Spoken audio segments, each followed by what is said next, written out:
Assalamualaikum Kang Latif. Alhamdulillah. Gimana? Waalaikumsalam warahmatullahi wabarakatuh. Sehat, sehat, sehat. Alhamdulillah. Pagi-pagi sehat pokoknya diskusi filsafat ya. Yes, betul, betul. Baik, terima kasih nih Kak An. Jadi kalau Ya, hari Minggu atau rehat subuh itu kayaknya ada yang dinantikan selalu, yaitu ngobrol-ngobrol santai filsafat orang awam. Dan kali ini kita akan berbincang tentang filsafat kerja. Nah ini kan karena kerja merupakan bagian dari keseharian kita dan bagaimana kita memaknainya dalam filsafat dan tentunya kajian filsafat dari sisi orang awam. Demikian Kak Aan. Ada ya. yang mau disampaikan barangkali sebagai Wah. pembukaan? Ya, pertama Kang Latif, makasih. Saya selalu betul senang dan bahagia gitu kalau hari Minggu pagi itu ada diskusi semacam ini, karena ini kayak makanan pikiran ya. Jadi makanan pikiran, makanan batin gitu. Karena dengan diskusi semacam ini kita selalu punya kesadaran bahwa kita itu punya ruang dalam, ruang batin kita yang harus kita terus kasih konsumsi lah, kasih makanan seperti ini gitu. Yang terkait tema kan, saya dari kemarin tuh saya menanti-nanti sebetulnya kira-kira apa yang mau saya sampaikan ya terkait filsafat kerja gitu. Ada nggak hubungannya dengan filsafat? Nah, saya bisa menjawabnya justru sangat kuat sekali. Jadi kalau di filsafat kan, ini sedikit ayang ya, kita Yes, langsung silakan. masuk ke konten. Langsung masuk aja konten. Kalau di filsafat itu kan selalu ada 3 cabang besar itu Kang. Ada ontologi tentang hakikat ya, kemudian epistemologi itu tentang ilmu, jadi ilmu tentang ilmunya. Tapi yang ketiga itu aksiologi. Aksiologi itu dimensi praktik filsafat. Itu ada 2 Kang, ada etika, ada estetika. Nah, jadi ranah tentang kerja, ya karena kan kita namanya filsafat kerja ya, itu masuk ke ranah etika sebetulnya kalau di dalam kajian filsafat. Nah, di mana kerja itu kalau mau kita diskusikan secara filsafat itu meliputi 3. Dilihat motifnya, dilihat prosesnya, dilihat tujuannya. Jadi kalau di dalam filsafat kerja itu selalu 3 itulah nanti yang akan dijadikan pegangan begitu. Ya, nanti kita akan lihat misalnya bagaimana mereka yang bekerja motifnya. Nah, ini motifnya dulu nih. Ada yang bekerja motifnya misalnya untuk aktualisasi diri. Nah, itu berbeda dengan mereka yang bekerja itu misalnya motifnya itu karena semata-mata mendapatkan gaji. Nah, itu beda itu. Ada yang memang bekerja yang lebih menekankan lebih kepada proses. Pokoknya saya nggak mau lihat motif, nggak mau lihat tujuan, yang penting menikmati proses. Ada juga kan? Proses. Nah, ada juga yang fokusnya pokoknya ke tujuannya, sehingga berdarah-darah. Apapun yang dilakukan, yang penting tujuan tercapai. Bahkan agak Machiavellian ya, artinya walaupun kita harus melukai orang lain, asal tujuan kesampaian nggak masalah gitu. Itu ada semacam itu juga. Jadi filsafat itu sebetulnya menyoroti sisi lebih dalam dari sekedar kerja. Karena ternyata kerja itu kan relatif bukan semata-mata kita pergi ke kantor, atau kalau guru mengajar, atau kalau karyawan ya, atau guru misalnya ke pabrik misalnya. Bukan itu. Justru bekerja itu mendiskusikan sesuatu di balik itu semua. Baik itu motif, baik itu di balik proses, maupun di balik tujuan tadi. Gitu. Gitu kan? Sedikit pengantarnya kan? Oke, luar biasa. Ini bagi rekan-rekan yang baru bergabung, baru join bersama kita sedang ngobrol-ngobrol filsafat dari sisi orang awam bersama dengan Dr. Aan Rukmana, dosen filsafat Paramadina, sekaligus founder dari Sekolah Kebun Tumbuh. Dan bagi rekan-rekan yang mau bertanya, mau berdiskusi, ada pendapat, silahkan kita bisa tulis di kolom komentar, nanti kita akan coba bacakan atau diskusikan. Nah, menarik. Jadi, tadi Kak Aan sudah membuka dengan, filsafat itu untuk bekerja khususnya dibahas dari 3, motif, proses, dan juga tujuan. Nah, menariknya Kak Aan, barangkali sekaligus ini kita juga karena ada unsur filsafatnya, barangkali Kak Aan bisa kasih pandangan atau kasih wawasan buat kita dari sudut pandang para filsuf. Lagi-lagi kan filsuf dari sisi ketika zaman sebelum Masehi, atau ketika Masehi, atau ketika modern atau postmodern, barangkali kan bisa kasih gambaran sedikit sebelum nanti kita bahas yang lebih mendarat atau lebih awam. Kira-kira seperti itu. Silahkan kan.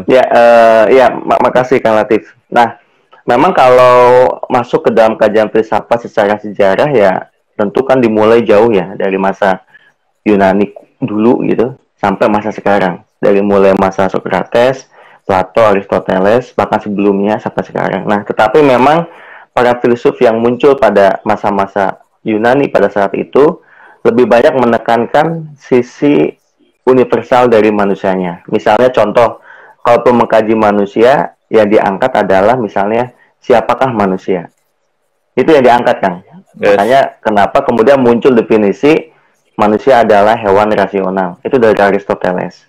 Jadi bukan manusia pekerja, bukan. Jadi yang diangkat itu dulu. Jadi manusia secara universal. Nah, baru memang diskusi mengenai pekerjaan itu mulai ramai, mulai semarak. Sebetulnya sejak modernisasi itu kuat. Nah, kapan itu modernisasi? Sejak akhir abad 15, masuk awal abad 16, terus sampai puncaknya ada abad 18, ada Aufklärung di Jerman, kemudian ada Renaissance juga di awal abad 16-nya itu di Italia, lanjut nanti ke beberapa revolusi. Di antaranya ada revolusi industri di Inggris, ada revolusi politik di Perancis misalnya, dan pencarian akal budi di Jerman. Jadi ada 3 momen ini yang muncul waktu itu, termasuk kemunculan Protestanisme dalam tradisi Kristiani misalnya. Jadi inilah yang kemudian menjadikan orang mendiskusikan filsafat kerja itu menjadi lebih masif lagi. Apalagi muncul sosok seperti Karl Marx. Nah ini mulai ramai lagi. Kenapa ketika Karl Marx itu muncul kemudian mulai ramai lagi? Karena gini, Karl Marx itu kan muncul dalam suasana diskusi kira-kira begini, Kang Latif. Dulu sebelum Karl Marx itu kan ada Hegel dan lain sebagainya. Jadi mereka yang coba mendefinisikan manusia itu nggak lebih misalnya semacam perjalanan dari roh absolut. Jadi kita itu beraktivitas apapun termasuk berkesadaran itu perjalanan dari roh absolut atau roh mutlak lah. Begitulah. Tapi saya nggak bahas Hegelnya ya, karena ini lebih temanya agak beda. Nah, tetapi kata Karl Marx, ya para filsuf itu kok kerjanya hanya menafsirkan dunia saja. Yang penting itu mengubah dunia, gitu. Ini jadi pegangan para buruh ya. Jadi ya jangan hanya karya nyata ya. Betul, harus karya nyata gitu. Nah, salah satu kontribusi dari Karl Marx pada saat-saat di awal itu, memang Karl Marx itulah yang kemudian meletakkan diskusi tentang kerja itu menjadi penting gitu. Jadi kerja itu bukan semata-mata pinggiran dari manusia, bahkan salah satu mungkin ya jenis esensi dari manusia ya bekerja juga gitu. Jadi nggak bisa dinafikan kalau manusia itu bekerja. Nah, tetapi sekali lagi ketika manusia bekerja, manusia itu nggak bisa lepas dari namanya sistem. Itu kalau kata Karl Marx. Jadi nggak bisa lepas. Jadi gitu kan Latif. Ketika saya bekerja tidak lepas dari sistem. Makanya kita hidup itu historis. Artinya historis itu terikat dengan waktu atau ruang dan waktu. Jadi bukan dari ruang kosong, pengawang-awang. Seakan-akan kita itu nggak ada sistem. Nggak bisa. Kita hidup pasti dengan sistem. Termasuk bekerja pasti dengan sistem. Nah, tetapi sistem yang bagaimana? Kan gitu ya. Materialistik yang jelas. Maka disebut sebagai sistemnya itu sistem yang materialis, kemudian historis, begitu ya. Historisisme, materialisme. Dan yang paling penting dalam Karl Marx itu adalah ada satu pertentangan luar biasa di dalam sistem itu antara pemilik modal. Nah, itu diskusi agak sana nanti itu. Yes. Jadi antara mereka yang memang punya modal dan mereka yang bekerja dengan orang yang punya modal. Jadi kalau bahasanya itu ada kaum borjuis, ada kaum proletar. Nah, kaum borjuis itu orang yang punya modal. Jadi, kalau dia konsep tanah, orang yang punya tanah. Gitu. Dia bos lah gitu. Nah, ada proletar. Proletar itu orang yang bekerja di atas orang yang punya uang tadi atau orang yang punya modal. Nah, tetapi kata Karl Marx itu pertentangan ini pertentangan yang harus diselesaikan dengan cara apa? Nanti ada teorinya ya. Tetapi yang jelas antara pemilik modal dengan buruh ini yang lebih sering jadi korban itu adalah pekerja gitu ya. Kaum proletar. Makanya ketika kaum proletar itu bekerja begitu, kemudian dia memang kaum proletar kan nggak muluk-muluk ya, dia bekerja dan digaji setiap bulan atau tiap minggu atau tiap hari begitu. Nah, tetapi ternyata tenaga yang dia keluarkan itu kadang-kadang tidak sepadan dengan pendapatan yang didapat dibandingkan dengan pendapatan pemilik modal. Nah itu nanti yang juga mempengaruhi motif orang bekerja begitu. Ada nilai lebih yang itu sebetulnya sumber dari ketidakadilan, ya. Kayak misalnya contoh, saya nih, Kang Latif, saya bekerja misalnya di satu perusahaan yang elit sekali, perusahaan pesawat misalnya begitu ya. Tiap hari saya itu masang baut pesawat, Kang. Tiap hari itu masang baut pesawat gitu. Tetapi pendapatan yang saya dapatkan, walaupun saya udah kerja bertahun-tahun, kayaknya impossible saya bisa beli pesawat. Walaupun tiap hari saya itu masang baut pesawat gitu. Itu kenapa? Karena ada nilai lebih yang itu tidak dikasihkan kepada kita, tetapi nilai lebih itu justru diambil oleh pemilik modalnya sebagai keuntungan, entah perusahaan, entah individu. Nah, ini sumber kezaliman. Kayaknya begitulah. Maka Karl Marx waktu itu mengusulkan, ya udah kalau begitu kenapa nggak diambil saja haknya? Dengan cara apa? Ada clash antara pemilik modal dengan mereka yang bekerja di atas, kaum proletar lah lebih tepatnya. Nah, clash ini melalui revolusi. Melalui revolusi. Nah, revolusi ini relatif justru nanti akan melahirkan satu masyarakat tanpa kelas. Gitu.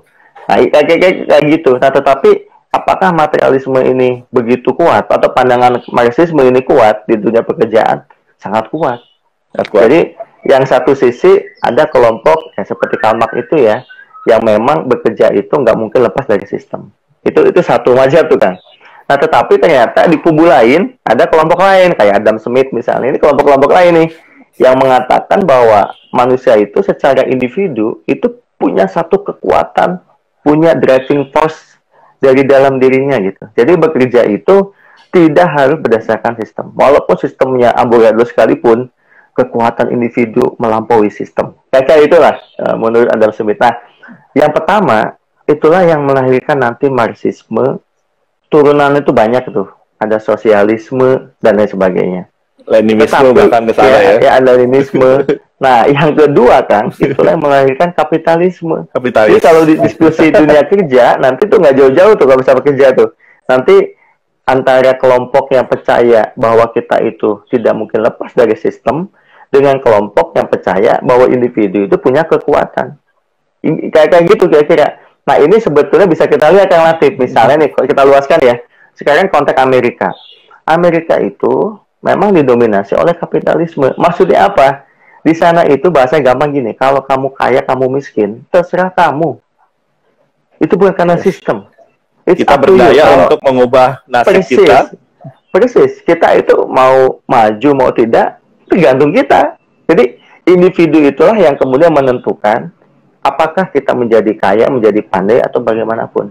Tapi di dalam sistem yang bentuknya seperti sosialisme, Marxisme, Leninisme, ya, komunisme, ya itu ada bentukan selanjutnya. Itu kita kaya miskin tergantung sistem. Makanya kenapa muncul istilah itu otoritarianisme gitu ya. Jadi nggak boleh berbeda dengan kesepakatan sosial kayak gitu. Jadi individu di dalam kerja itu menjadi kecil kan, masuk ke dalam sosial gitu. Nah sebaliknya kalau di dalam konteks kapitalisme justru individu itu menjadi kuat sekali. Nah sekarang negara-negara kan, misalnya contoh aja, misalnya negara di RRT ya, itu dulunya ya memang komunis, itu jelas. Murni komunisme, betul. Itu kan dikembangkan oleh Mao Zedong di sana. Mao Zedong ya. Kemudian juga di Eropa di beberapa wilayah memang itu pengembangan dari Marxisme awalnya. Makanya Eropa Timur terutama ya. Eropa Timur terutama, karena kalau bicara mengenai konteks demokrasi, misalnya demokrasinya juga itu kan sosdem ya. Jadi sosdem itu sosial demokrasi lah. Artinya kalau sosial demokrasi itu kan kita itu bekerja ya, tetapi ya tadi harus memikirkan banyak yang lain, kira-kira begitulah. Jadi misalnya pajaknya itu tinggi itu. Jadi kalau saya dapat gaji misalnya 1 juta gitu, itu hampir setengahnya barangkali bisa masuk ke pajak, bahkan bisa lebih begitu. Kenapa? Untuk sosial tadi, ya. Makanya ada negara-negara welfare state itu biasanya begitu, Kang Latif. Jadi biasanya dia lebih tinggi pajaknya, tapi lebih merata lah. Jadi agak susah mencari orang yang kaya banget. Ternyata sama gitu. Beda sama yang kapitalisme itu yang kaya bisa kaya kan, kaya betul. Kayak di Amerika ya, ada siapa, Bill Gates atau siapa itu kan bisa kaya betul gitu. Nah sebetulnya itu kan, itu yang kemudian di dalam diskusi filsafat kerja khususnya, itu diangkat. Sebetulnya manusia itu bisa enggak sih secara individu didorong, begitu. Nah yang percaya dengan bahwa individu itu punya kekuatan pendorong, itu meyakini semua individu itu sama sebetulnya. Jadi kalau misalnya teman-teman perhatikan ya Kang ya, misalnya kok ada orang yang sukses banget ya. Di Indonesia nih kan banyak nih pengusaha-pengusaha yang mungkin nggak banyak, tapi kok sukses. Kalau kita pelajari, wah ini karena individunya. Nah itu kalau ini karena individunya, itu patokannya biasa berangkat bahwa individu itu yang menentukan. Tapi ada juga mengatakan begitu kan, ini pasti pemerintahnya yang membantu. Ini dikasih kesempatan. Padahal kalau kita lihat mungkin bisa benar dua-duanya sih Kang Latif. Karena boleh jadi dikasih kesempatan, tetapi banyak yang menyia-nyiakan gitu. Itu kan. Yeah. Bahkan sampai sekarang hal tersebut dua kutub utama tadi masih tetap di Indonesia pun masih tetap marak. Misalnya ketika contoh kasus ketika May Day itu kan pasti salah satu yang menjadi isu bagi para kaum buruh yang turun ke jalanan adalah terkait dengan hak mereka, terkait dengan sistem yang menurut mereka tidak adil buat mereka atau perlu minimal kalaupun dianggap masih adil tapi perlu diperjuangkan sehingga mendorong mereka untuk turun ke jalan untuk menyuarakan itu. Pun termasuk para kaum buruh yang memang saat itu mengajak rekan-rekan untuk turun ke jalan untuk menyuarakan juga memakai asumsi-asumsi tadi terkait dengan ketidakadilan, terkait dengan hak yang belum disampaikan. Pun pada kutub yang lain, kalau ketika May Day turun, kemudian rekan-rekan di kantor misalkan melihat ngapain sih turun ke jalan, hal-hal itu tetap ada dua kutub yang menurut saya pertentangan yang tadi muncul atau pemikiran-pemikiran itu yang akan tetap terus rasanya sih akan abadi ya Kang ya. Itu akan menjadi terus dua kutub besar yang tetap akan bertahan ya Kang ya. Dan yang menarik itu kan kedua kutub tadi ternyata saling mengoreksi. Ini contoh. Tidak yang absolut ya. Iya, kayak misalnya kan dulu ada Francis Fukuyama ya, dia mengatakan the end of history itu. Jadi akhir dari sejarah itu adalah kemenangan kapitalisme. Tapi toh in the end juga yang kapitalisme juga tidak bisa sungguh-sungguh kapitalis. Artinya kapitalis itu begitu. Dengan kekuatan individu itu, maka saya bisa mengumpulkan modal sebesar-besarnya untuk kepentingan individu. Kalau dia bisa konteks bangsa, untuk kepentingan bangsa gitu ya. Tapi ternyata sekarang nggak bisa ya. Jadi nggak bisa tuh ternyata ada kekayaan mutlak absolut gitu, sebagaimana konsep yang dikembangkan kapitalisme. Ternyata nggak bisa juga tuh Kang Latif. Harus ada berbaginya. Makanya di perusahaan-perusahaan yang dianggap kapitalis sekalipun, selalu ada program untuk menjernihkan itu dengan program, misalnya kalau di perusahaan ada CSR. Iya kan? Nah, CSR itu kan sebetulnya program supaya kita itu tidak menutup tadi semata-mata penumpukan modal. Begitu material tidak, tetapi memang didistribusikan juga kepada yang lain melalui program CSR. Kayak gitu-gitu kan Latif. Bahkan itu yang kapitalis ya. Di Amerika juga sama. Misalnya masalah pajak ya, waktu Obama naik misalnya ada Obamacare. Ini kan sebetulnya Obamacare ini inspirasinya ya banyak diambil dari negara-negara yang sebenarnya sosialis begitu. Tetapi kan Obama mengambil waktu itu ya di Amerika, ada Obamacare, healthcare itu dihilangkan waktu kemarin pas naik Donald Trump begitu. Itu maksudnya apa sih? Jadi kayak Obamacare itu sebetulnya masing-masing orang di sana itu dapat ini kan, dapat jaminan kesehatan lah. Jadi yang punya uang nggak punya uang dapat jaminan kesehatan dari pemerintah kan gitu kan. Jadi nggak harus yang punya uang kayak gitu. Ini kan sebetulnya koreksi terhadap kapitalisme. Belum tokoh-tokoh lain Kang Latif, kayak misalnya Jürgen Habermas itu seorang filsuf penting di Jerman ya. Dia juga mengoreksi juga. Dalam artian ya kapitalisme kalau mau eksis ya harus mau terbuka gitu. Dia nggak mungkin hanya percaya narasi yang paling benar, nggak bisa kan. Harus menerima juga narasi dari ideologi lain kayak gitu. Yes. Nah, termasuk coba. Ada termasuk kan? RRT betul ya. Betul. RRT pun mengoreksi dirinya. Nggak bisa RRT itu betul-betul menjadi misalnya komunis yang tertutup, nggak bisa. Sekarang pun menjadi pasar bebas ya. Mau nggak mau gitu. Walaupun tentu ada regulasi pemerintah yang mengaturnya lah. Nah, makanya ketika Jack Ma mendirikan Alibaba itu menarik gitu.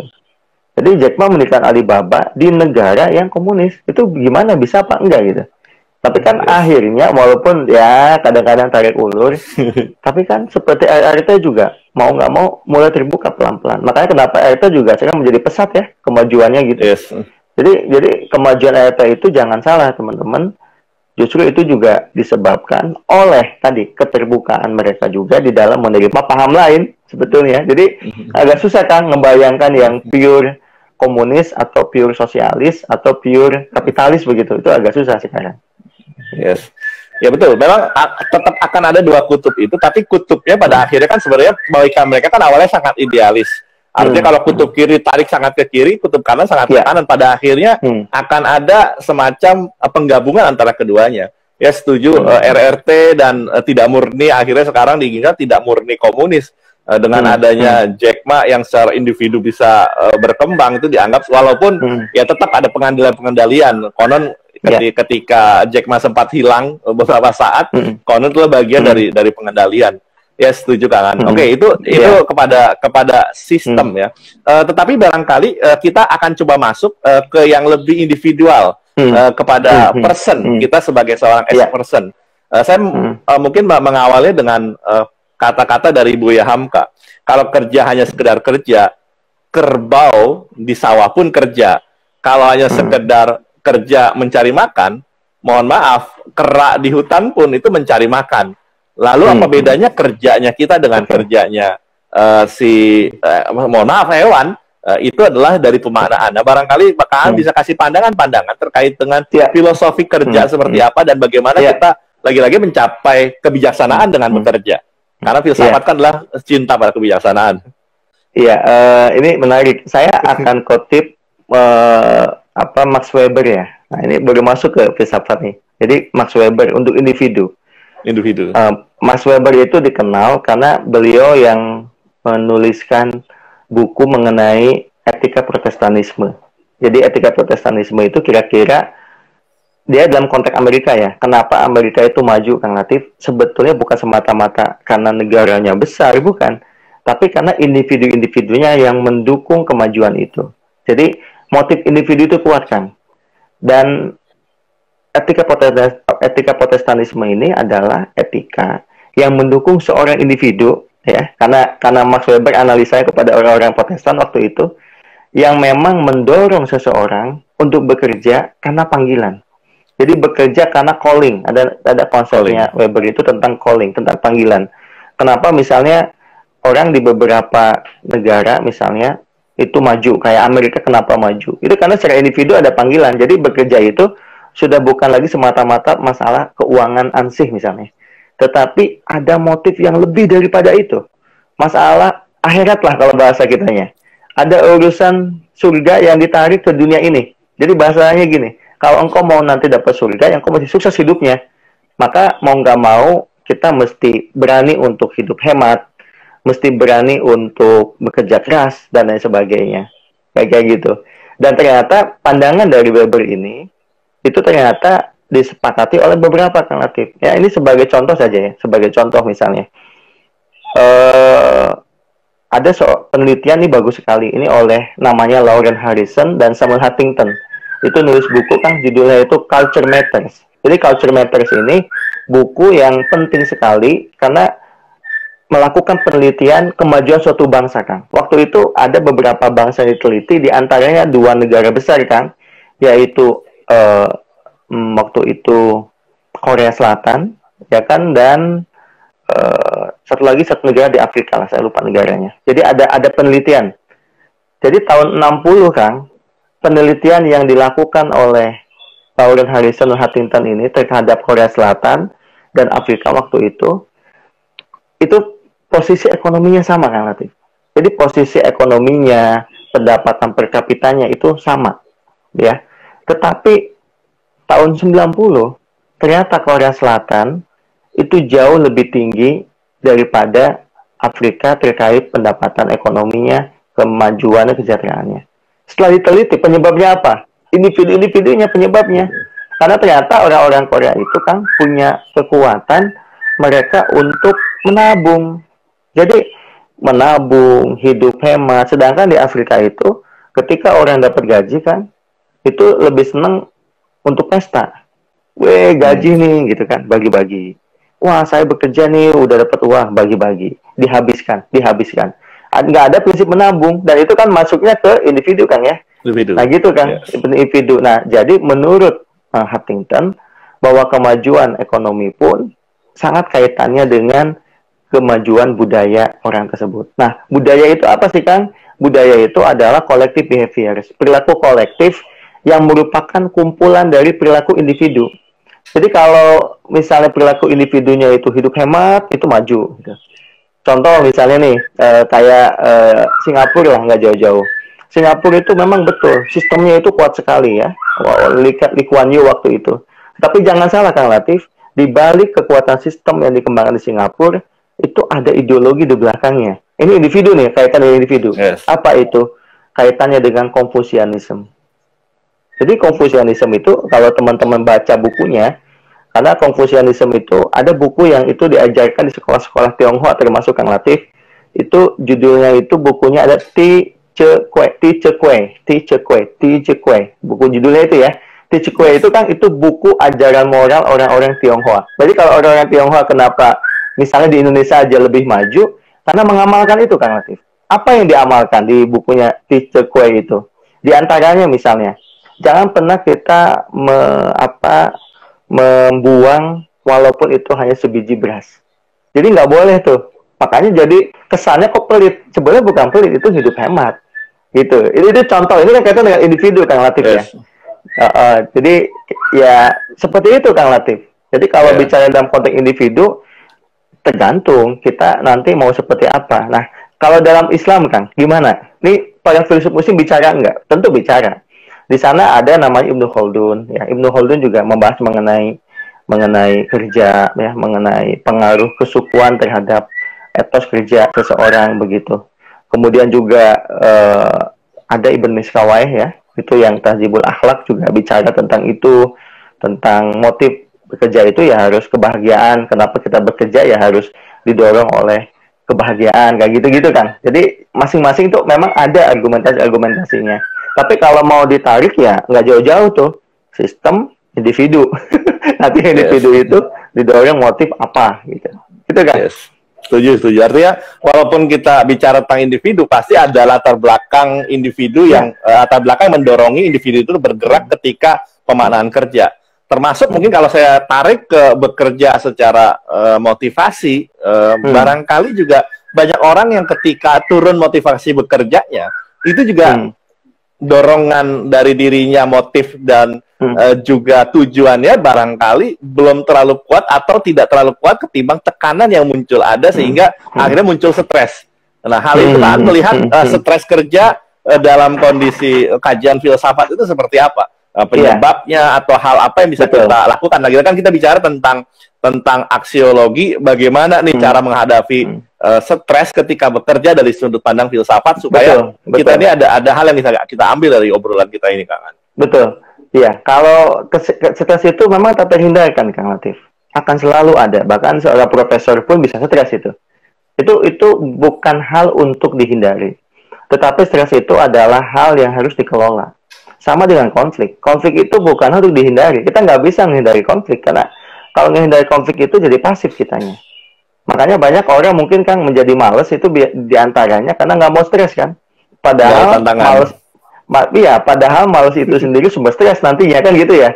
Nah makanya yang diatur itu mengelola stresnya gimana kan gitu. Nah apalagi kalau kita nanti berangkatnya misalnya dari satu pandangan bahwa bekerja itu tergantung cara pandang kita atas kerjanya, maka kita mesti memperbaiki cara pandang kita terhadap pekerjaan yang kita lakukan.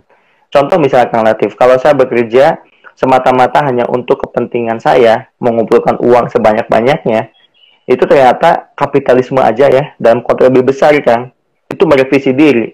Nah apalagi saya sebagai individu, saya harus baik dong sama yang lain, harus berbagi sama yang lain misalnya. Karena ternyata individu itu kan kalau bekerjanya melulu hanya untuk aku, ya stresnya juga lumayan gitu Kang Latif. Dan tidak ada pendorong lain gitu kecuali motif individu. Tapi kalau misalnya saya bekerja karena keluarga, saya bekerja karena dorongan orang-orang yang nggak mampu, saya bekerja karena ada saya perjuangkan, itu nilai kerjanya akan beda, Kang. Jadi nilai kerja itu dipengaruhi oleh cara pandang kita terhadap kerja itu sendiri gitu. Jadi sangat pengaruh kok. Saya banyak melihat kan kawan-kawan saya itu yang misalnya contoh ya, yang bekerja hanya untuk kepentingan dirinya saja, itu berbeda dengan mereka yang bekerja karena banyak yang harus dia pikirkan, banyak yang mesti dia support. Itu biasanya kekuatan itu seperti nggak ada habisnya begitu. Beda dengan yang bekerja hanya untuk dirinya saja gitu. Jadi teman-teman tidak usah khawatir kalau stres, wajar. Tetapi kalau yang paling penting adalah di saat teman-teman stres dalam bekerja, tolong harus cari sumber energinya. Jadi harus dicari sumber energinya.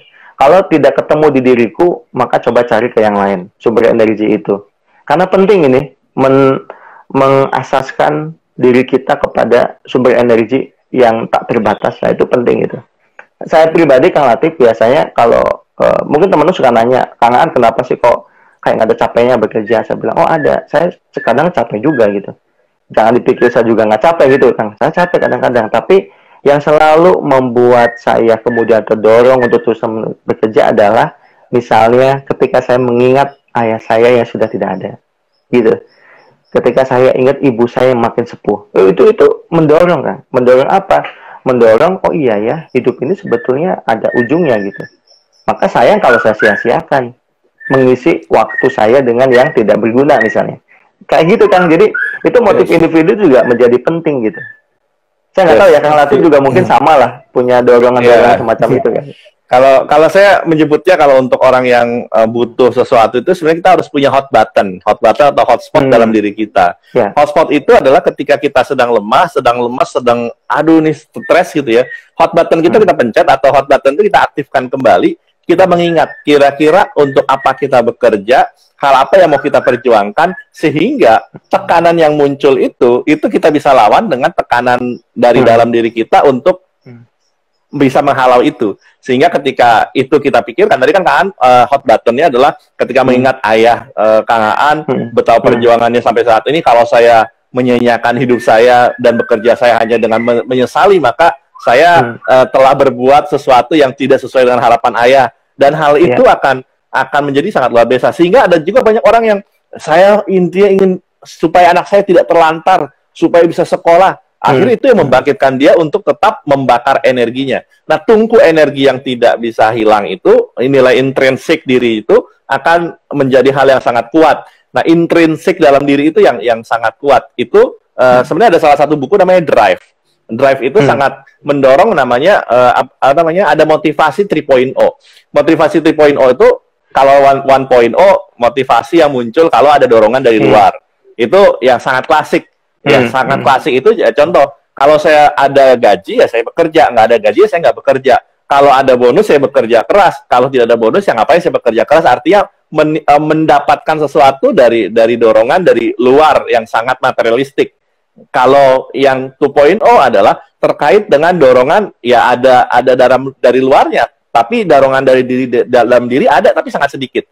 Tapi kalau mau kuat adalah setiap orang harus punya keterlepasan atau ketergantungan atas hal-hal yang sangat kuat yang mendorong dirinya untuk melakukan sesuatu. Maka nilai intrinsik dalam diri, hot button dan hotspot itu harus kuat. Sehingga kita harus mencari mau tidak mau. Misalnya ketika kita bekerja dalam Islam, misalkan saya ini ibadah nih, maka dalam ibadah kita bekerja adalah harus sebaik-baiknya, bukan hanya untuk mendapatkan gaji. Digaji atau tidak digaji pun, kalau seandainya gaji kita tiap bulan tetap kita harus tingkatkan nilai diri kita supaya itu menjadi makna ibadah yang sangat akan menjadi kuat bagi kita, tidak hanya di sini tapi juga nanti di akhirat. Termasuk adalah memasukkan keluarga sebagai salah satu bentuk yang nilai intrinsik yang didalamkan. Nah, hot button itu akan membuat kita, atau hotspot yang kita bangkitkan ketika kita lemah itu akan membuat kita lebih kuat. Nah, itu pembenaran itu atau hal-hal seperti itu, menurut saya ada bagian juga yang mendorong para filsuf ketika untuk membangkitkan hot button dari orang-orang. Karl Marx, kalau saya lihat, terkait dengan bagaimana membangkitkan semangat para proletariat itu untuk melakukan perubahan, dan ujungnya adalah perubahan, revolusi itu muncul gitu, karena dibangkitkan hot buttonnya oleh Karl Marx terkait dengan pemikiran. Masa sih nasibnya tidak berubah, masa sih selalu ditindas oleh kaum borjuis. Saya melihatnya seperti itu. Jadi para motivator, termasuk para pemikir filsuf kan berangkat dari membangkitkan hot button orang untuk berpikir hidup tidak hanya sekedar apa yang Anda jalani, tapi ada sesuatu yang dibalik itu. Kalau saya melihatnya seperti itu, kan. Termasuk stres. Stres itu ada dua jenis. Yang pertama adalah distress. Distress ini adalah ketika kita stres atau tekanan. Tekanan itu di mana-mana butuh. Konflik itu di mana-mana butuh. Pun segala sesuatu yang muncul di dunia ini, baik itu improvement, baik itu inovasi, baik itu penciptaan baru, itu muncul dari konflik yang muncul atau konflik yang ada. Simpelnya adalah kalau yang kita kenal, pesawat terbang tercipta dari apa? Tercipta ketika Wright bersaudara ada konflik dalam dirinya. Kok burung bisa terbang, saya nggak bisa terbang. Bagaimana supaya kita manusia bisa terbang? Terjadi dia menciptakan akhirnya pesawat terbang. Walaupun saat itu penuh tekanan-tekanan juga dari orang, ngapain sih orang gila, mana mungkin manusia bisa terbang. Tetapi karena dorongan dalam dirinya untuk menjawab keingintahuannya, menjawab hotspot atau hot buttonnya, sehingga tercipta tuh pesawat terbang saat itu oleh Wright bersaudara. Termasuk, artinya apa? Distress itu adalah ketika tekanan yang muncul dari luar, dari dalam, dan lain sebagainya, itu menjadi hal yang produktif. Tetapi ada eustress. Eustress itu adalah ketika sesuatu yang muncul tekanan itu malah membuat kita tidak produktif. Jadi dua hal itu. Tekanan yang muncul, kita sikapi dengan baik, muncul adalah distress. Kalau yang kedua adalah eustress, adalah ketika yang muncul tekanan pada diri kita malah membuat kita tidak produktif. Nah, dua hal ini sebenarnya akhirnya memotivasi atau membuat yang kita harus aktif sebagai manusia untuk mendorong diri kita ke eustress atau distress nih. Dan itu salah satu adalah calling. Bicara tentang calling, kalau kita lihat kan Seven Habit, Stephen Covey bicara 7 habit kan, sampai ke asahlah gergaji. Dari mulai bagaimana menentukan misi dan lain sebagainya. Dan kemudian yang terakhir adalah menariknya, sebelum meninggal, Stephen Covey membuat buku 8 Habit. Dan menariknya adalah 8 habit yang ke-8 adalah menemukan calling. Pada akhirnya sadar yang mendorong manusia untuk bersikap produktif dan more efektif atau efektif itu adalah calling. Calling itulah panggilan yang luhur, tidak hanya sekedar panggilan untuk materialisme, tetapi panggilan yang lebih mulia. Pun termasuk pada akhirnya dorongan itu membuat Bill Gates ya bikin Gates and Melinda Foundation, kemudian juga termasuk para konglomerat akhirnya membuat, pasti ada yayasannya, itu akan ke arah sana. Saya melihat seperti itu, kan. Jadi pada akhirnya adalah drive dalam diri kita, kalau kita aktif membangkitkan hotspot atau hot button dalam diri kita, itu akan lebih kuat ketimbang kita hanya mengharapkan masukan dari orang. Provokator itu atau orang yang mengajak untuk turun ke jalan atau revolusi itu sebenarnya adalah mereka pandai untuk membangkitkan hotspot dalam diri orang. Pada akhirnya mungkin ketika ngapain ya gue ikutin, mungkin akan ada pemikiran seperti itu karena yang muncul adalah berdasarkan dari keaktifan orang luar untuk mempengaruhi diri kita. Kalau kita balik, kita yang lebih aktif untuk lebih berperan, itu akan membuat kita lebih produktif. Nah, mungkin itu kajian filsafat itu kalau saya melihat adalah bagaimana membuat diri kita lebih bijak untuk mengungkap dorongan-dorongan dalam diri kita untuk lebih aktif, sehingga membuat kita lebih produktif dan tidak tergantung pada dorongan atau pengaruh dari luar. Kalau saya melihatnya seperti itu, Kang. Iya, iya. Dan ini kan saya sedikit tambahkan, itu betul, Kang. Dan sisi kelemahan dari Karl Marx tadi sebetulnya, selain tadi dia memang betul mendorong buruh atau proletar untuk revolusi, yang kekeliruan terbesar dari Marxisme itu adalah mereduksi manusia, kan. Yes. Seakan manusia itu hanya menjadi subjek pekerja saja. Padahal manusia itu punya subjek lainnya. Sehingga Karl Marx itu kan, bahkan agama pun itu dipandang dengan sinis. Kenapa? Yes. Karena dianggap pelarian dari kekecewaan yang muncul atau diakibatkan karena alienasi kerja yang dialaminya. Jadi saya kerja tapi merasa teralienasi, maka butuh hiburan. Hiburannya itu agama, supaya dengan agama itu mereka tidak demo lah, begitu. Itu membuat ya. Hipnotis itu memang kritik ya, kritik terhadap pekerjaan yang menjadikan kita teralienasi begitu. Ya, ada sisi baiknya, tetapi itu saja nggak cukup gitu. Nah, sekarang yang kalian disampaikan di akhir bagus, kan. Memang kalau teman-teman yang mengikuti kelas ini merasa, wah saya perlu nih bekerja dengan satu motivasi besar, ya betul, hot button ditemukan. Kira-kira di mana sih titik saya itu, di mana? Calling saya itu apa sebetulnya? gitu. Kalau saya misalnya, saya merasa calling saya itu yang menjadi guru, menjadi dosen, menjadi pendidik, ya saya sudah ya di sana, dan saya akhirnya selalu berusaha mendekati pekerjaan ini sebagai satu pilihan pekerjaan yang saya cintai, Kang. Karena ternyata cinta, nah ini yang nggak dibahas Karl Marx nih, itu ternyata bisa mengatasi alienasi dalam dunia kerja. Justru biasanya bekerja itu menjadi kering karena kita tidak punya cinta, semata-mata hanya karena gaji, kan? Kan gitu kan? Itu yang terjadi. Karena saya juga sering, Kang, didiskusikan dan diajak bicara sama teman-teman yang bekerja, mengalami keletihan batin, merasa nggak nyaman, gitu kan. Ya kalau saya di curhati, saya selalu bilang, ya dua pilihannya. Kalau kamu bisa memilih pekerjaan yang kamu cintai, atau kalau kamu udah bekerja dan belum cinta, kamu mesti belajar mencintai itu. Nah, kalau misal kita bekerja nggak cinta-cinta, ya tinggalkan aja, cari yang lain. Karena itu ujung-ujungnya malah membuat kita, gini, gaji yang kita dapatkan itu tidak bisa menutupi penderitaan kita dalam kerja. Itu namanya toksik ya, Kang ya. Jadi bekerja gitu, tapi racun gitu. Suksesnya itu sukses racun. Saya dapat gaji banyak, bekerja banyak, tapi gaji yang didapat dihabiskan untuk menutupi penderitaan selama saya bekerja.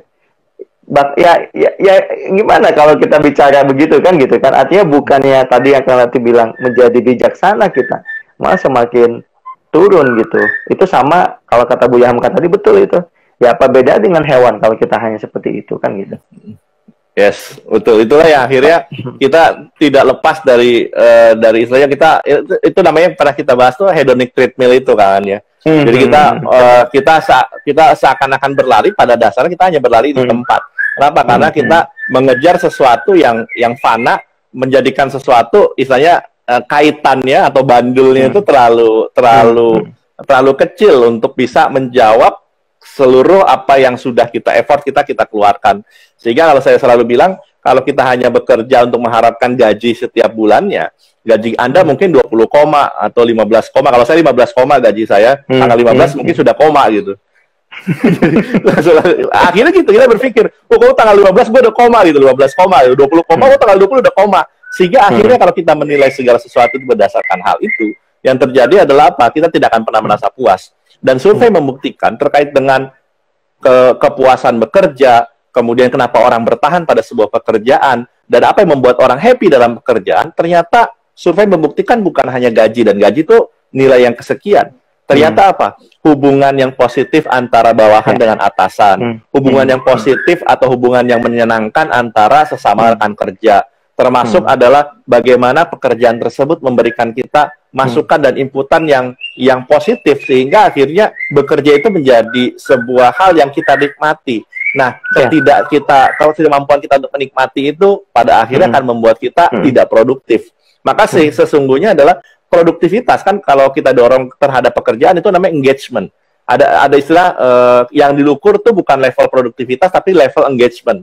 Sejauh mana orang engage terhadap pekerjaannya. Dan survei terkait dengan engagement itu bisa sampai ratusan poin, dan poin utamanya itu bukan hanya masalah gaji, tapi bagaimana, apakah Anda mendapatkan pengembangan terhadap pekerjaan Anda, apakah Anda mendapatkan recognition dari atasan Anda, mendapatkan recognition dari teman kerja Anda, apakah teman kerja Anda membuat Anda mendorong lebih produktif. Pertanyaan terkait itu. Dan ternyata buktinya adalah ketika orang tersebut nilai engagement-nya atau nilai keterkaitannya dengan pekerjaan itu sangat kuat, produktivitas otomatis akan menaik. Sehingga kalau kita bilang orang harus dipecut, harus pecut, kalau dia ini atau harus dikasih uang, supaya dia semangat. Ternyata toh itu tidak malah mendorong pada produktivitas kalau tidak diimbangi dengan hubungan yang positif. Kemudian termasuk motif yang positif, yang lebih tidak materialistis, dan itu akan menimbulkan sebuah kebahagiaan dan kesehatan mental dan produktivitas yang lebih tinggi. Betul Kang. Ini kayak tubuh kita lah. Kan minggu lalu ya, kalau nggak salah kita diskusi juga tentang tubuh. Itu kalau ada benda asing masuk ke tubuh, selama dia belum mengalami naturalisasi atau belum mengalami penyesuaian dengan tubuh, itu menjadi sumber penyakit itu. Coba saja kita masukkan benang atau masukkan jarum gitu ke tubuh, itu akan jadi penyakit itu, karena dia benda asing di tubuh kita. Nah, kebayang nggak kalau bekerja kita itu senantiasa menjadi satu pilihan tindakan kita, pilihan sikap kita yang memang asing dengan diri kita. Wah, itu kan jadi penyakit kan? Iya nggak? Nah, tapi beda halnya kalau bekerja itu justru menjadi satu bagian yang memang sumber kebahagiaan kita gitu. Nah, dengan cara begitu, justru bekerja itu menjadikan kita malah makin sehat. Makanya ada orang yang makin bekerja makin sehat. Ada itu. Saya ingat sekali kan, saya pernah menemani seorang pembicara. Dia lagi sakit kan, ini internasional. Dia waktu saya temani, dia bilang, aduh, saya lagi pusing nih. Saya bilang, ayo, Pak, kenapa, Pak? Wah, saya lagi pusing sekali. Tapi nggak apa-apa, Pak An, saya pengen tetap bicara. Oh, ya sudah Pak, saya temenin ya. Ayo kita temenin, bicara. Nah, yang menarik adalah setelah jadi pembicara, itu sembuh itu sakitnya. Wah, An, I feel so well, kayak gitu-gitu. Kok bisa ya, gitu? Bukankah dengan bicara lebih capek, tapi malah lebih menyembuhkan, gitu. Itu kenapa bisa begitu? Karena tadi bekerjanya itu sudah bukan lagi menjadi alat asing di dalam dirinya, ya, tetapi itu menjadi satu kesatuan gitu. Nah, saya membaca beberapa buku kan, di saya ada nih. Ada buku misalnya yang mengenai Ikigai ya, mungkin kalian nanti pernah baca. Yes, Ikigai. Jadi Ikigai itu kan riset tentang orang-orang yang usianya panjang itu di Okinawa, Jepang. Di Okinawa, itu kan ada satu pulau di sana di Okinawa. Kenapa kok perempuannya itu usianya panjang-panjang di sana? Nah, setelah diteliti ternyata mereka itu menjadikan pilihan-pilihan hidup sehari-harinya itu sebagai bagian yang disyukuri. Jadi bukan sebagai benda asing ya, tetapi menjadi bagian-bagian yang disyukuri. Kenapa? Karena dengan disyukuri itulah mereka menjadi usianya panjang. Nah, ini pengaruh nih. Karena kalau enggak kan, kebayang nggak kan, kita bekerja di kantor, dalam satu hari kita 24 jam ya. Kalau 8 jam itu menjadi sumber kita stres, itu kebayang nggak itu? Sepertiga isi hidup kita itu menjadi sumber stres. Wah, itu repot itu, pulang ke rumah ke bawah kan gitu ya. Makanya kehidupan di luar kantor itu hanya menjadi hiburan supaya melupakan stres dalam waktu 8 jam. Wah, itu penderitaan itu. Neraka dunia itu. Maka sebisa mungkin posisi apapun kita, teman-teman, entah itu apapun kita lah ya, di posisi level manapun, kita berusaha untuk mulai menyatukan itu menjadi satu bagian dari nilai-nilai kita sebagai seorang manusia. Mungkin itu kan Latif yang membuat seperti di Okinawa perempuannya lebih usia panjang-panjang ya. Setuju. Itu juga yang sempat kita bahas sebenarnya filsafat traveling yang lalu. Seringkali kan kita bekerja keras sama setahun penuh. Kemudian kita menghabiskan istilahnya bekerja keras, stres segala macam sama setahun penuh, kita bayar hanya dengan liburan di akhir tahun yang hanya memakan waktu 1 minggu. Setelah itu kita kembali kepada tinggal stres. Padahal sesungguhnya adalah menikmati setiap perjalanan sebagai sebuah liburan, sebagai sebuah hiburan, itu akan lebih bermakna ketimbang kita hanya istilahnya kering kerontang selama setahun, lalu kita guyur dengan hujan 1 hari atau 1 minggu, setelah itu basah, setelah itu kering lagi. Jadi kita menjaga kesuburan diri, jiwa dan mental kita. Itu lebih penting. Nah, cerita yang tadi Kang An bilang itu, saya terus terang itu yang sering kali saya alami. Saya kalau sakit apapun disuruh untuk sharing gitu ya, bicara depan kelas, wah itu bisa loncat-loncat tuh, hilang semua sakitnya. Maka setelah itu sakitnya bisa hilang. Karena ada satu hal yang menarik, Kang An. Ini sekaligus kita membahas tentang filsafat tubuh yang lalu kita sempat bahas. Ini ada sebuah penelitian menarik terkait dengan kenapa sih orang ketika sedang bekerja dia stres. Biasanya tuh yang dilakukan tuh adalah secara gerakan tubuh itu seperti ini, atau dia cenderung seperti ini gitu. Dan itu penelitian terkait dengan itu adalah, atau apapun ya, bukan hanya bekerja, ketika Anda sedang stres karena apapun, itu kondisi tubuh kita itu seperti seakan-akan lemah loyo seperti itu. Dan itu ternyata penelitian itu dilakukan, ternyata adalah ada 2 hal yang utama yang membuat orang itu bersemangat atau tidak bersemangat, atau membuat orang itu produktif atau tidak produktif. Ada 2, testosteron dan juga kortisol.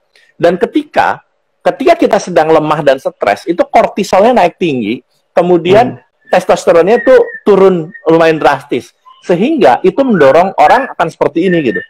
Dan ternyata dibalik ketika dia sedang stres, dia coba bangkit dan mencari satu minimal gerakan tubuh dulu gitu ya, seperti ini, dia akan otomatis itu akan naik testosteronnya dan kortisolnya akan turun. Jadi posisi kenapa ketika misalkan kita happy dalam bekerja, itu membuat kita tuh seakan-akan lebih kuat gitu, karena saat itu kita merasa ada dorongan testosteron yang tinggi yang membuat kita itu bisa bangkit dan bisa kembali. Nah, testosteron itu didorong apa? Dari gerakan tubuh, termasuk adalah dari ketika kita melihat pekerjaan itu bukan sebagai ancaman, bukan sebagai beban, tetapi sebagai sebuah kenikmatan. Nah, jadi ketika kita merasa stres, cari hot button itu, kemudian kita akan berubah. Atau kalaupun Anda tidak bisa mencari kira-kira belum menemukan hot button itu, minimal ubah posisi tubuh Anda dengan lebih tegak, dengan lebih terbuka, bahkan angkat tangan seperti ini, atau bahkan mungkin kalau kita lihat Wonder Woman, para superhero, itu gerakan tubuhnya pasti terbuka. Nah, itu salah satu bentuk kalau Anda sedang stres, kajian tentang tubuh Anda adalah Anda ubah posisi diri Anda berdiri, barangkali mungkin Anda angkat seperti ini, itu akan membuat kita berubah, minimal saat itu akan mengubah satu testosteron kita naikkan. Itu kalau secara praktikal, itu bisa seperti itu kan. Iya, betul. Itu tepat sekali Kang Latif. Makanya penting, kita ini kan manusia ya. Artinya manusia itu selalu ada ruang atau ada jarak antara apa yang dilakukan dengan diri kita, itu selalu ada jarak sebetulnya. Nah, ruang itulah yang menjadi tempat kita merenungkan dengan baik tentang posisi apapun, termasuk posisi kerja. Makanya kalau saya pribadi kan, kalau butuh support, butuh motivasi, kalau saya biasanya selain tadi karena motif orang tua, saya juga biasanya membaca buku-buku motivasi, membaca buku kisah orang-orang yang bisa melampaui kegagalannya gitu. Justru itu yang, oh iya ya, saya belum ada apa-apanya nih. Jadi ternyata penting membaca buku orang lain itu kadang-kadang untuk tahu, oh ternyata saya belum ada apa-apanya ya. Gitu. Nah, itu yang mengurangi tadi, Kang. Tingkat stres kerja kita itu menjadi terkurangi justru dengan mengetahui, oh ada orang lain yang lebih luar biasa gitu menghadapi kesulitannya itu. Itu nah, kan. Kalau Kang ditanya, lu nih kayaknya comfort zone deh. Lu harus berubah dong, karena lu posisinya nggak berubah-ubah nih. Nah, kalian melihat comfort zone betul. Dalam pandangan umum itu seperti apa kan? Iya, betul. Nah, itu betul, ini jadi diskusi menarik ya. Ada istilah comfort zone gitu. Yaitu sebetulnya istilah populer yang tidak ada pendasaran filosofisnya. Istilah comfort zone itu sebetulnya nggak ada itu pendasaran filosofisnya. Karena kan yang dicari orang itu comfort sebetulnya. Tetap dimanapun itu yang dicari. Nah, yang nggak boleh itu adalah ketika kita berada di suasana yang nyaman dan kita lupa meningkatkan kualitas. Itu saja. Ya. Jadi nyaman tapi nggak meningkatin kualitas. Nah, itu yang mungkin yang dimaksud comfort zone tadi, orang begitu mungkin ya. Tetapi bahwa apakah manusia itu ketika nyaman tidak meningkatkan kualitas, menurut saya tidak kok. Orang justru kalau nyaman bekerja kan itu bisa meningkatkan kualitas pekerjaannya. Karena saya tahu orang-orang yang terus tumbuh itu adalah mereka yang nyaman dengan jenis pekerjaannya itu, gitu. Itu, dan tentu buat perusahaan juga kan enak ya, relatif ya, kalau kita punya perusahaan, kalau ada karyawan kita yang nyaman dengan pekerjaannya, justru buat kita juga, wah ini secara apa ya, kekuatan perusahaan itu justru menjadi nyaman sebenarnya kalau ada orang yang memang nyaman dengan pekerjaannya masing-masing. Beda sama kutu loncat ya Kang ya. Kalau kutu loncat itu kan pindah-pindah. Itu biasanya kan didorong oleh ada orang yang memang asal ngembangin diri terus deh. Ini pindah ke pekerjaan lain. Pindah. Apakah boleh begitu ya? Silahkan juga. Itu kan pilihan orang ya Kang ya. Tetapi yang saya maksudkan adalah di dalam bekerja itu kita harus selalu menyisakan ruang saja. Ruang untuk apa? Ruang untuk tumbuh. Itu saja. Itu yang menjadikan kita itu bukan mesin. Makanya kan ada orang yang bilang, Kang, aduh saya bekerja tapi udah kayak mesin. Itu satu kok alasannya. Karena kita nggak ada ruang tumbuh. Itu. Maka sebisa mungkin jadi ruang tumbuh. Misalnya contoh Kang, saya jadi cleaning service. Bisa nggak saya tumbuh? Bisa. Siapa bilang tidak? Bisa kok gitu. Jadi jangan merasa kalau saya jadi cleaning service itu nggak akan tumbuh. Bisa tumbuh kok gitu. Tapi kata saya tetap jadi cleaning service terus. Bisa. Tapi dalam memahami makna bisa jadi beda. Dan di perusahaan itu kan setahu saya, kalau ada orang yang punya dedikasi tinggi Kang ya, menyapunya bersih banget, orangnya ceria banget, itu karir naik ya. Setahu saya begitu, karena pimpinan itu akan melihat, meningkatkan orang itu justru karena itu kan gitu. Ya kalau pimpinan yang nggak menaikkan karir orang yang bagus-bagus itu, yang salah pimpinannya, berarti dia nggak ngerti kepemimpinan tuh, kan gitu kan. Karena pemimpin sejati itu adalah pemimpin yang selalu punya pikiran mengenai suksesinya kan gitu. Nah, ini nantilah diskusi kepemimpinan. Dia harus concern dengan suksesinya gitu. Betul, gitu betul, kan? betul. Yes, saya punya pandangan yang sama dengan Kang Aan. Jadi kalau saya bahkan pernah buat di YouTube saya terkait dengan comfort zone. Manusia itu wajib convert kok. Wajib convert. Karena kalau dia tidak convert, maka dia tidak bisa bertumbuh, atau minimal pertumbuhannya pasti akan terpangkas, akan terbonsai lah. Kalau kan ibaratnya kalau dipaksakan itu kan terbonsai. Dia tumbuh, tetap tumbuh, tapi akan terbonsai. Maka comfort zone itu apa? Kalau saya maknanya gini, comfort zone adalah ketika kita merasa nyaman, tapi nyamannya kita itu kita terbuai dan membuat kita decline, tidak bertumbuh.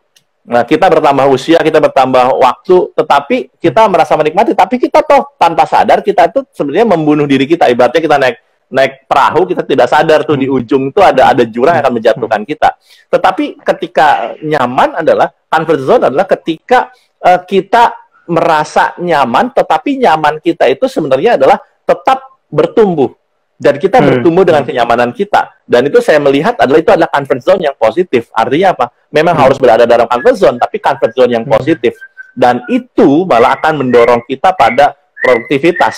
Dan satu hal yang sering menyiksa kita adalah tujuannya selalu pada tujuan-tujuan yang lebih kecil, dan kita tidak sadari hal itu.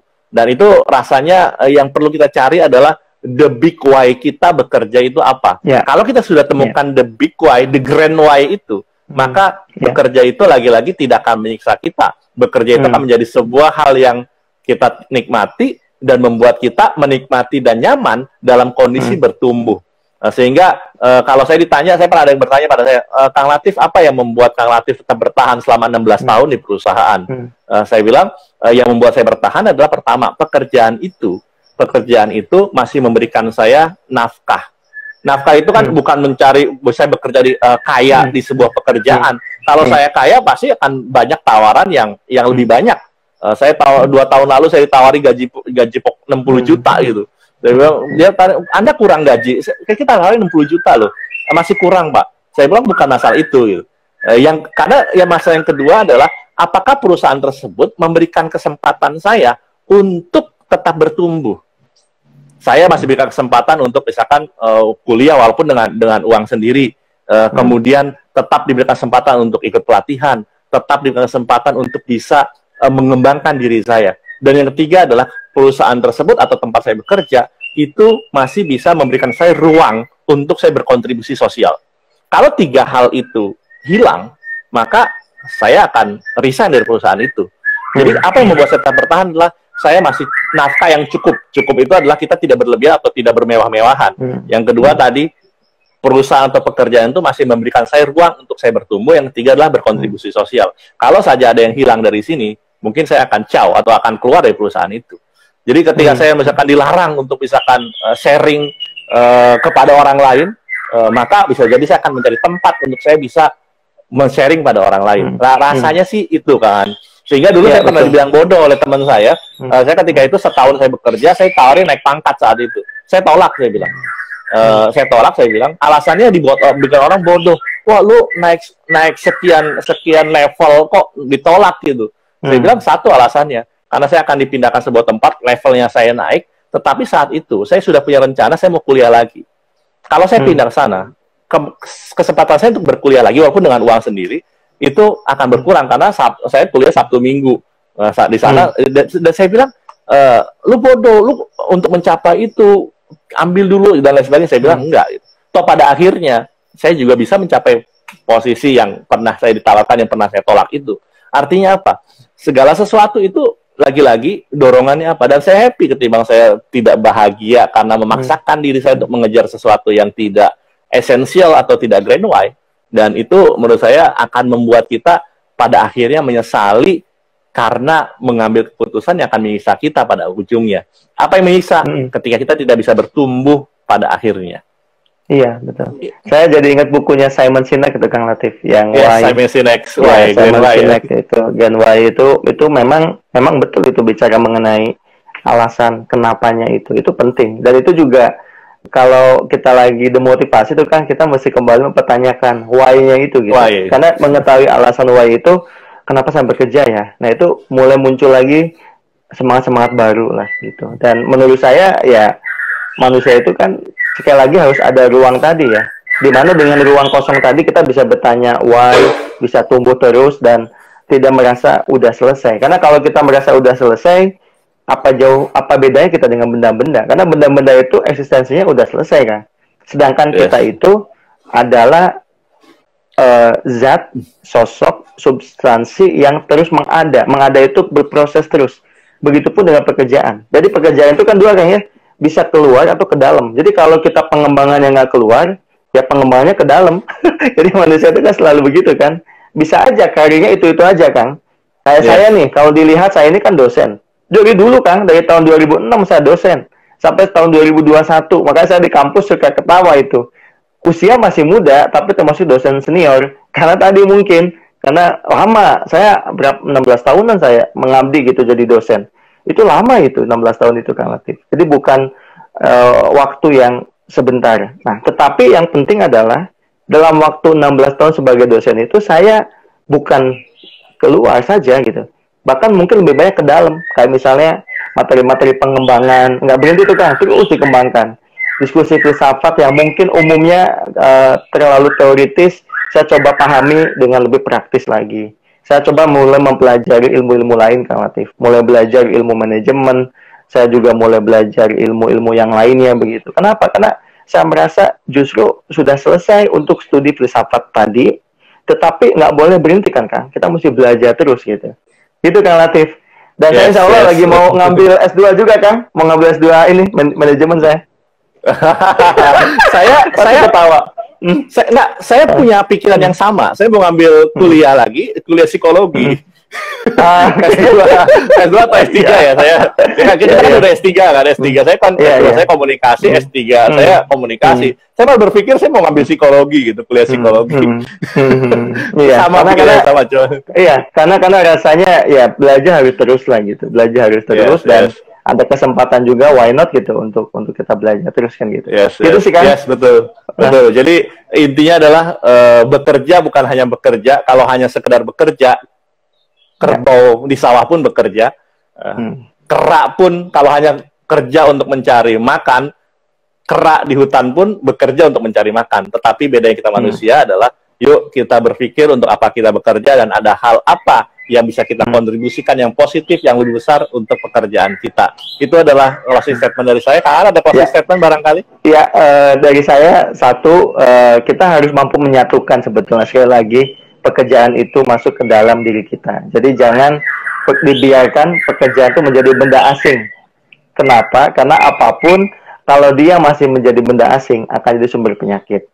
Jadi teman-teman yang bekerja di level manapun yang menonton siaran ini, tolong jadikanlah pekerjaan yang menjadi bagian dari diri teman-teman. Karena hanya dengan demikianlah nanti teman-teman bisa tumbuh. Dan kalau sudah tumbuh, nanti akan banyak buah kok yang dihasilkan dari pertumbuhan itu. Saya kira itu Kang Latif. Yes, terima kasih banyak Kak. Terima kasih banyak teman-teman semua. Bagi yang teman-teman tadi belum bisa hadir, bisa ditonton nanti di IGTV kita. Dan juga termasuk kalau misalkan, saya tidak punya Instagram, Anda bisa nanti nonton di YouTube kita, kita akan upload di YouTube kita. Kalau saya tidak bisa nonton YouTube segala macam, nanti suatu saat tunggu saja. Semoga ini akan menjadi buku dari kajian kita, obrolan filsafat orang awam. Dan minggu depan, setelah salat subuh atau sekitar jam 5:30, 5:30, kita akan bahas tentang filsafat politik. Ini lagi-lagi kita tidak akan mengarahkan Anda akan memilih siapa, tetapi lebih pada kajian filsafat politik. Apa yang kita akan bahas, nantikan itu, sehingga kita akan mengisi waktu kita weekend depan sebelum beraktivitas dengan lebih bermakna. Terima kasih, Kang. Terima kasih rekan semua. Menyenangkan. Assalamualaikum warahmatullahi wabarakatuh. Waalaikumsalam warahmatullahi wabarakatuh. Selamat beraktivitas, sehat selalu. Sama-sama Kang Latif.